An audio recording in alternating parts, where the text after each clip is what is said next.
Donc, icône de gauche dans le bas de la palette des outils. On est sur les dernières pages et on va en ajouter. Donc, vous allez dans la palette page, menu fenêtre, page. Bon, on avait l'onglet qui était là directement aussi, hein. Peut-être. Vous pouvez la détacher de son onglet s'il faut, comme ça. L'agrandir. On peut lui donner un meilleur aspect si on veut en allant dans le menu de la palette page jusqu'à la ligne qui s'appelle afficher les pages et vous demander d'afficher horizontalement. Menu de la palette page, afficher les pages horizontalement. Et menu de la palette page, option de panneau. Vous pouvez choisir Jumbo comme taille de page et comme gabarit très grande. Voilà. Vous obtenez une palette page qui, quand on l'élargit, peut être quand même plus sympa que la palette page normale de InDesign.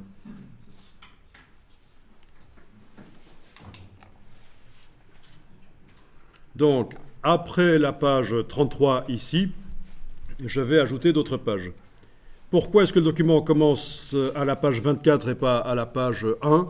Ben, c'est parce que j'ai décidé que ce serait comme ça, parce qu'en fait, c'est un article qui va s'insérer par la suite dans un magazine. Bon, dans un premier temps, on pourrait voir ça, on pourrait voir comment modifier le numéro de la première page. Il faut aller double-cliquer sur le petit triangle noir, vous pouvez essayer, vous pouvez le faire. Vous double-cliquez sur le petit triangle noir qui est là sur le dessus de la première page, et ça ouvre une boîte qui s'appelle les options de numérotation et de section. Voilà. Et c'est là que vous décidez quel va être le nouveau numéro de la première page. Par exemple, on m'avait dit au début que l'article commencerait en page 24. Et finalement, on me dit, ben non, ton article, il va commencer en page 35 en fait. Allez-y, 35, à la place de 24. OK. Est-ce que vous voyez ce qui se passe ? La première page, qui était une page de gauche, devient une page de droite.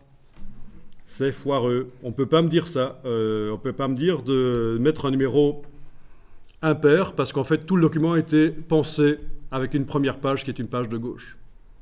Donc, je redouble-clique sur, sur le triangle, là, et OK, 34, c'est bien, mais pas 35, il faut que je fasse ça, voilà. 34, au lieu de 24, c'est 34 maintenant, voilà. Ça pourrait être aussi moins, bien sûr, du moment que c'est un numéro pair, parce que dans les mises en page, les pages de gauche sont toujours des pages paires. Voilà, par exemple, j'ai mis 8. OK. La numérotation automatique, c'est bien sûr remise à jour, parce que c'est automatique, comme son nom l'indique. Elle est fort grande, là. On ira la réduire. C'était juste un premier test qui a été fait dans le document, mais la numérotation automatique va pouvoir être réduite par la suite. Quoi qu'il en soit, je vais maintenant ajouter des pages au document et j'ai intérêt à les ajouter par deux. À la fin du document, je vais les ajouter par deux. Donc, menu de la palette pages, insérer des pages.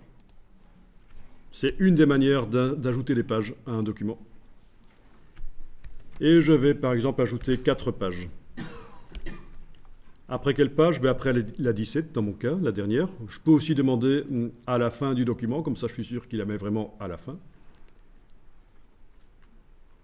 Et vous cliquez sur OK. Et voilà, vous avez ajouté 4 pages à la fin du document. Les pages, elles ont les mêmes marges que les pages qui existaient déjà. Parce qu'en fait, comme on le voit sur les vignettes, elles utilisent une page modèle qui s'appelle la page modèle A, qu'on appelle le gabarit A, et qui est là au-dessus en fait. Là. Un gabarit double page. C'est là-dedans d'ailleurs qu'on a été mettre les balises de numérotation automatique. Il suffit de les mettre là, sur la page de gauche et de droite, et d'office, toutes les pages du document qui utilisent le gabarit A reçoivent les numéros.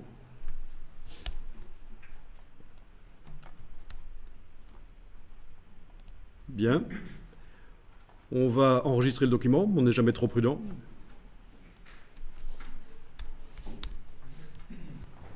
Et ce qu'on va faire, c'est qu'on va ajouter des blocs de texte sur les pages. Donc on va commencer par la page 18. Alt roulette pour zoomer, barre d'espacement pour bouger dans la fenêtre. Vous prenez l'outil texte et vous allez tracer dans la zone des marges. Attention, on n'est pas sur le bon calque, on est sur le calque image, vous faites bien de le dire. On va d'abord voir dans la palette des calques. Palette des calques. On déverrouille le calque de texte, on verrouille le calque image. Et on indique qu'on travaille sur le calque texte en le mettant comme ça en surbrillance. Donc c'est menu fenêtre calque, bien sûr, pour trouver la palette des calques. Voilà, je suis sur le bon calque. Et je prends l'outil texte et je trace dans la zone des marges. Comme ça.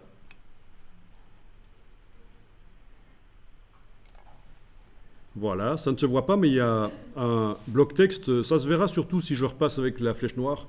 On le voit. Alors, tiens, est-ce que vous avez la même chose que moi? On a une petite marge tout autour. Quand on sélectionne avec la flèche noire, vous la voyez? Ou pas? Bon, c'est clairement un habillage.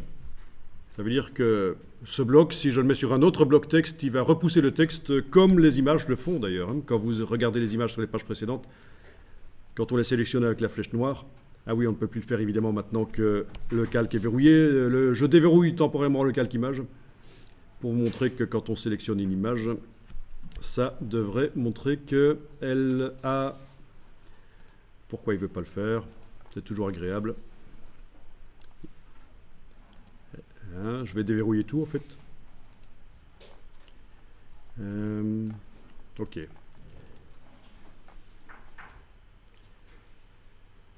C'est parce que le calque texte est pas verrouillé évidemment. Les images sont en dessous.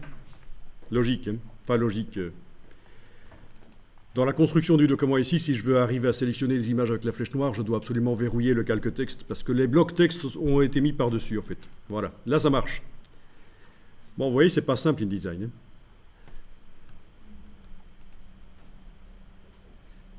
Raison pour laquelle, pour le travail, vous allez pouvoir démarrer d'un document existant. Ce sera un peu plus facile que de devoir tout refaire, évidemment. Le but n'est pas de faire de vous des metteurs en page professionnels. Le but, c'est que vous arriviez à faire des dossiers valables qui en jettent un peu plus qu'un truc fait dans Word. Parce qu'en fait, c'est important quand on fait un dossier, quel que soit le métier de l'infographie qu'on fait par la suite, ou même le métier tout court qu'on fait par la suite. C'est important de pouvoir faire des beaux dossiers avec un petit look professionnel, parce que ça augmente la perception, la bonne perception qu'on a du contenu. Vous écrivez un contenu valable, il aura l'air encore plus valable avec une belle mise en page. Donc c'est ça l'intérêt en fait. Hein. L'intérêt du cours ici, c'est surtout ça, c'est rapidement vous donner la possibilité d'être capable de faire des dossiers qui en jettent quand même un peu plus que ce qu'on peut faire dans Word ou dans Illustrator et Photoshop d'ailleurs aussi. Ok, donc vous avez vu, hein, quand on clique sur les images, elles ont un habillage évidemment, avec une marge d'habillage. C'est la zone qui est déterminée ici dans la palette habillage de texte, menu fenêtre, habillage de texte. Il y a une zone de 4 mm pour repousser le texte, pour que les lignes de texte là ne collent pas sur les images. Sinon, il y a un risque qu'elles aillent se coller si on laisse à 0. C'est ça en fait. Et ça, c'est indiqué dans le style de paragraphe utilisé par les images. Menu, pas de paragraphe, d'objet, menu fenêtre, style d'objet. Dans le style d'objet utilisé par les images, il est bien indiqué dans l'habillage ici qu'on a une marge de 4 mm.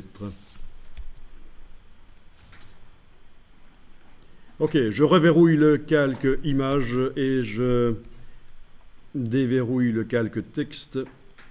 Je travaille sur le calque texte. On a fait un bloc texte sur la page 18. On va lui appliquer le style qui a été prévu pour les blocs texte. À mon avis, il y en a un. Menu fenêtre, style d'objet. Vous devriez avoir... Oui, il y a un style qui a été prévu pour les blocs texte pour qu'ils se comportent de la même manière que ceux des pages d'avant. Les blocs texte des pages avant utilisent ce style. quand je sélectionne le bloc avec la flèche noire, je vois qu'il utilise le style. Ben, je vais faire la même chose donc sur ce bloc-ci. Plutôt que de devoir manuellement le sélectionner et aller modifier tout dans les options de bloc texte, menu objet, options de bloc texte, etc., autant appliquer directement ce qui a été enregistré. Voilà, on y va. Bloc texte, pleine page, 2 colonnes. Et voilà. Ça, c'est une chose, c'est créer le bloc. Maintenant, on va chaîner d'une page à l'autre. Et pour ça, vous devez peut-être un peu zoomer en arrière quand même. Vous allez cliquer, d'abord sélectionner le bloc texte de la page, la dernière qui contient des éléments, en fait. La 17 dans mon cas. Vous sélectionnez le bloc avec la flèche noire et vous voyez sa porte d'entrée et sa porte de sortie. La porte d'entrée, elle reçoit, c'est le petit carré qui est là en haut à gauche, elle reçoit le texte qui vient du bloc de la page de gauche. Et la porte de sortie, pour l'instant, elle ne fait rien si ce n'est nous indiquer qu'il y a du texte en excès. C'est ça que ça veut dire, le petit plus. Il y a du texte qui n'est pas visible parce qu'il ne sait pas où aller. Ben, on va lui dire où aller. Bon. Avec la flèche noire, vous allez faire exactement ce que je vais faire ici. Vous allez cliquer sur le petit signe plus. Attention, l'erreur habituelle, c'est de faire un cliquer-glisser. Je ne sais pas pourquoi. Les étudiants appuient sur le bouton de la souris, puis ils bougent la souris. Mais non, c'est cliquer qu'il faut faire, pas cliquer-glisser. Clic, voilà. J'avais plus le doigt sur la souris, c'est bon. Je peux bouger la souris sans enfoncer le bouton de la souris. On voit que le curseur est chargé. Et je vais survoler, là je fais agir la roulette sans enfoncer aucune touche, je vais juste sur la page en bas là. Je vais survoler le bloc et à l'endroit où il y a le bloc là, pas sur les marges mais dans la colonne là, bon, ça pourrait être là, en tout cas pas sur les marges, parce que ça pourrait faire appel à une fonction automatique de InDesign qui crée des blocs en fonction des marges sur lesquelles on clique. Donc je vais cliquer là, à l'intérieur de la colonne, clic et voilà. On a un élastique qui arrive, qui indique que le texte coule de la page 17 à la page 18. Et ça, c'est comme ça qu'on fait des magazines et des publications. Ça permet de faire en sorte que quand j'ajoute une image quelque part, ça va repousser le texte sur les pages d'après, même s'il y en a 50 ou 100, ça repousse. On ne doit pas, à chaque fois qu'on ajoute une image ou qu'on en enlève une, recommencer à faire du copier-coller de texte. C'est un flux de texte dans tout le document. Bien sûr, pour les petits documents, on ne fait pas comme ça.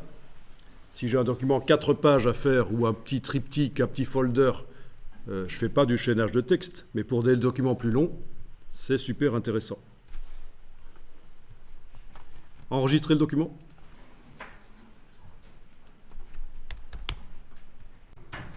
Donc, icône de gauche dans le bas de la palette des outils. On est sur les dernières pages et on va en ajouter. Donc, vous allez dans la palette page, menu fenêtre, page. Bon, on avait l'onglet qui était là directement aussi, hein. Peut-être. Vous pouvez la détacher de son onglet s'il faut, comme ça. L'agrandir. On peut lui donner un meilleur aspect, si on veut, en allant dans le menu de la palette page jusqu'à la ligne qui s'appelle « Afficher les pages » et vous demandez d'afficher horizontalement. Menu de la palette page, afficher les pages horizontalement. Et menu de la palette page, option de panneau. Vous pouvez choisir Jumbo comme taille de page. Et comme gabarit, très grande. Voilà. Vous obtenez une palette page qui, quand on l'élargit, peut être quand même plus sympa que la palette page normale de InDesign.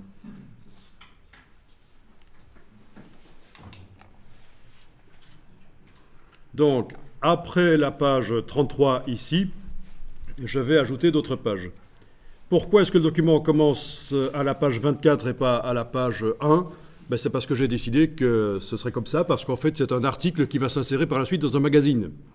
Bon, dans un premier temps, on pourrait voir ça, on pourrait voir comment modifier le numéro de la première page. Il faut aller double-cliquer sur le petit triangle noir, vous pouvez essayer, vous pouvez le faire. Vous double-cliquez sur le petit triangle noir qui est là sur le dessus de la première page, et ça ouvre une boîte qui s'appelle les options de numérotation et de section. Voilà. Et c'est là que vous décidez quel va être le nouveau numéro de la première page. Par exemple, on m'avait dit au début que l'article commencerait en page 24. Et finalement, on me dit, ben non, ton article, il va commencer en page 35 en fait. Allez-y, 35, à la place de 24. OK. Est-ce que vous voyez ce qui se passe? La première page, qui était une page de gauche, devient une page de droite. C'est foireux. On ne peut pas me dire ça. On ne peut pas me dire de mettre un numéro impair, parce qu'en fait, tout le document a été pensé avec une première page qui est une page de gauche. Donc, je redouble-clique sur, sur le triangle, là, et OK, 34, c'est bien, mais pas 35, il faut que je fasse ça, voilà. 34, au lieu de 24, c'est 34 maintenant, voilà. Ça pourrait être aussi moins, bien sûr, du moment que c'est un numéro pair, parce que dans les mises en page, les pages de gauche sont toujours des pages paires. Voilà, par exemple, j'ai mis 8. OK. La numérotation automatique, c'est bien sûr remise à jour, parce que c'est automatique, comme son nom l'indique. Elle est fort grande, là. On ira la réduire. C'était juste un premier test qui a été fait dans le document, mais la numérotation automatique va pouvoir être réduite par la suite.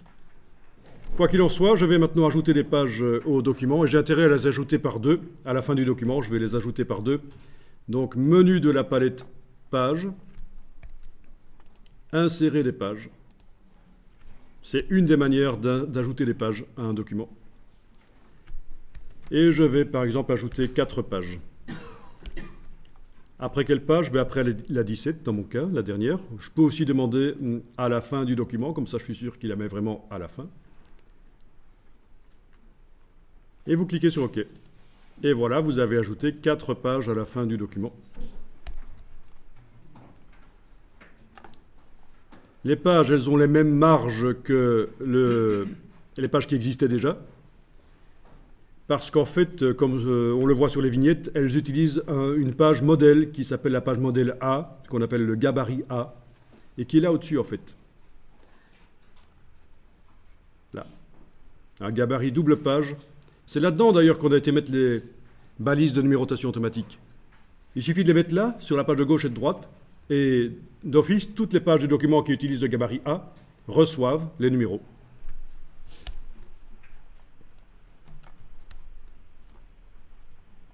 Bien.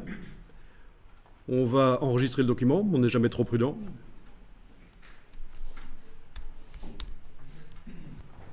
Et ce qu'on va faire, c'est qu'on va ajouter des blocs de texte sur les pages. Donc on va commencer par la page 18.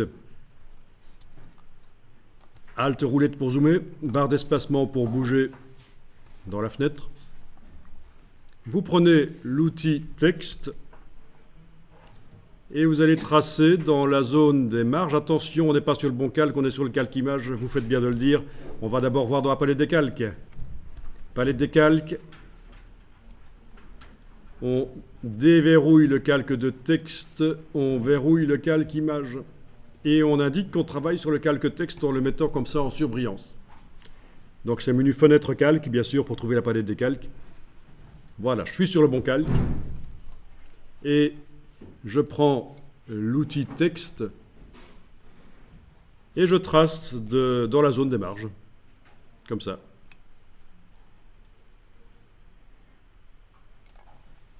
Voilà, ça ne se voit pas, mais il y a un bloc texte. Ça se verra surtout si je repasse avec la flèche noire, on le voit. Alors, tiens, est-ce que vous avez la même chose que moi? On a une petite marge tout autour. Quand on sélectionne avec la flèche noire, vous la voyez? Ou pas? Bon, c'est clairement un habillage. Ça veut dire que ce bloc, si je le mets sur un autre bloc texte, il va repousser le texte comme les images le font d'ailleurs. Quand vous regardez les images sur les pages précédentes, quand on les sélectionne avec la flèche noire, ah oui, on ne peut plus le faire évidemment maintenant que le calque est verrouillé. Je déverrouille temporairement le calque image pour vous montrer que quand on sélectionne une image, ça devrait montrer qu'elle a... Pourquoi il ne veut pas le faire? C'est toujours agréable. Je vais déverrouiller tout en fait. Ok.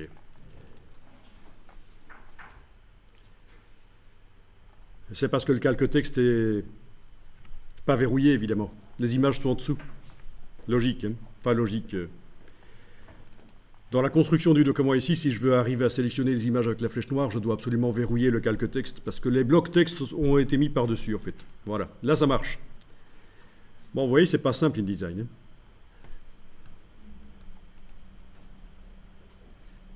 Raison pour laquelle, pour le travail, vous allez pouvoir démarrer d'un document existant. Ce sera un peu plus facile que de devoir tout refaire, évidemment.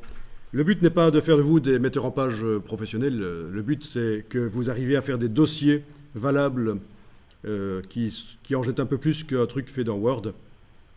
Parce qu'en fait, c'est important quand on fait un dossier, quel que soit le métier de l'infographie qu'on fait par la suite, ou même le métier tout court qu'on fait par la suite.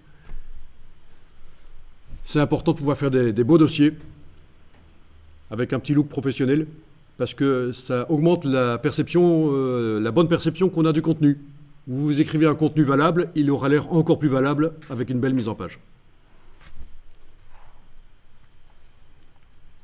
Donc c'est ça l'intérêt en fait. Hein. L'intérêt du cours ici, c'est surtout ça, c'est rapidement vous donner la possibilité d'être capable de faire des dossiers qui en jettent quand même un peu plus que ce qu'on peut faire dans Word, ou dans Illustrator et Photoshop d'ailleurs aussi. Ok, donc vous avez vu, hein, quand on clique sur les images, elles ont un habillage évidemment, avec une marge d'habillage. C'est la zone qui est déterminée ici dans la palette habillage de texte, menu fenêtre, habillage de texte. Il y a une zone de 4 mm pour repousser le texte, pour que les lignes de texte là ne collent pas sur les images. Sinon, il y a un risque qu'elles aillent se coller si on laisse à 0. C'est ça en fait. Et ça, c'est indiqué dans le style de paragraphe utilisé par les images. Menu, pas de paragraphe, d'objet, menu fenêtre, style d'objet. Dans le style d'objet utilisé par les images, il est bien indiqué dans l'habillage ici qu'on a une marge de 4 mm.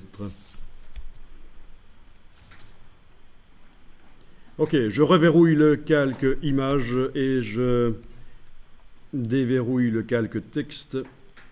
Je travaille sur le calque texte.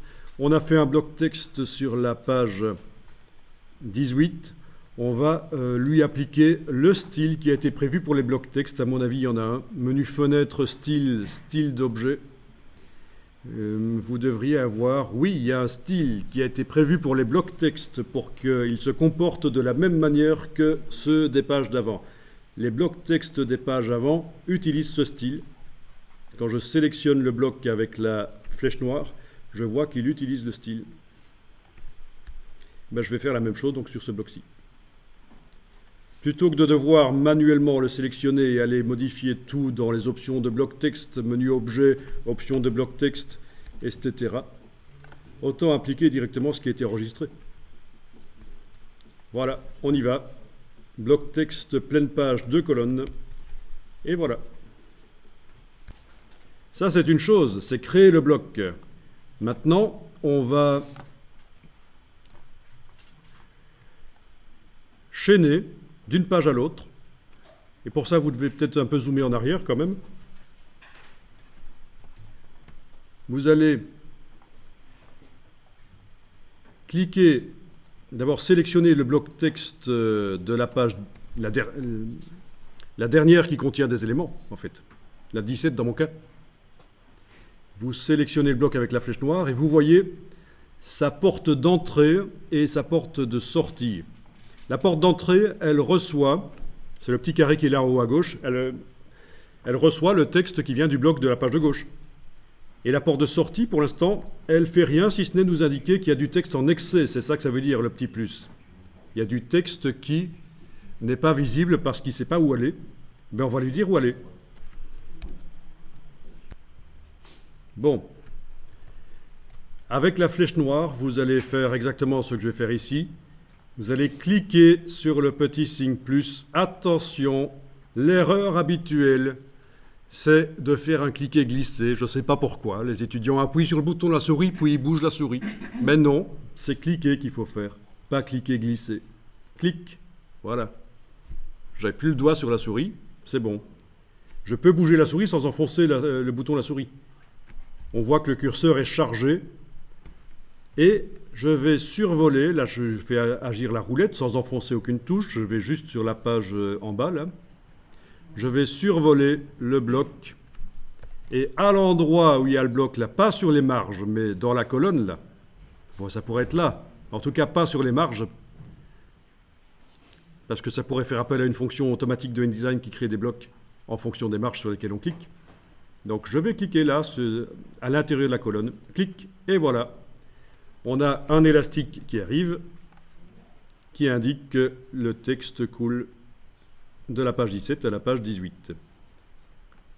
Et ça, c'est comme ça qu'on fait des magazines et des publications. Ça permet de faire en sorte que quand j'ajoute une image quelque part, ça va repousser le texte sur les pages d'après, même s'il y en a 50 ou 100, ça repousse. On ne doit pas, à chaque fois qu'on ajoute une image ou qu'on en enlève une, recommencer à faire du copier-coller de texte. C'est un flux de texte dans tout le document. Bien sûr, pour les petits documents, on ne fait pas comme ça. Si j'ai un document 4 pages à faire ou un petit triptyque, un petit folder, je ne fais pas du chaînage de texte. Mais pour des documents plus longs, c'est super intéressant. Enregistrer le document.